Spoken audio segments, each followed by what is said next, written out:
একটা পিঠা recipe share করব ভাপা পিঠা। সেটা হচ্ছে বাজার থেকে কেনা চালের গুঁড়ি দিয়ে কিভাবে পারফেক্ট ভাপা পিঠা বানাতে হয় সেটাই শেয়ার করব আপনাদের সাথে। তার আগে বলে নিই, যেহেতু এখন শীতকাল সবাই খেজুর গুড় খুবই পছন্দের, ওই খেজুর গুড়টা দিয়ে আমরা পিঠা বানাবো। আমি যেহেতু খেজুরের পাটালি নিয়ে নিয়েছিলাম, ওটা বটি দিয়ে একটু জোরে করে নিলাম।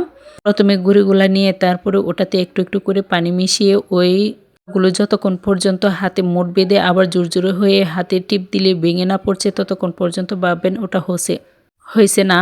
এরকম হয়ে এলে তারপর একটা চালনি দিয়ে ছেলে নেবেন, সুন্দর করে ছেলে তারপরে এই যে এরকম একটা পিঠার ফর্মা দিয়ে ওইটাকে আস্তে আস্তে করে লেয়ারে লেয়ারে ভরবেন।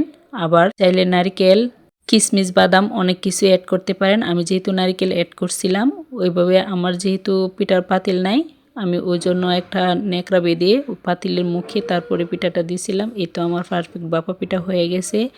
কেমন হয়েছে অবশ্যই জানাবেন।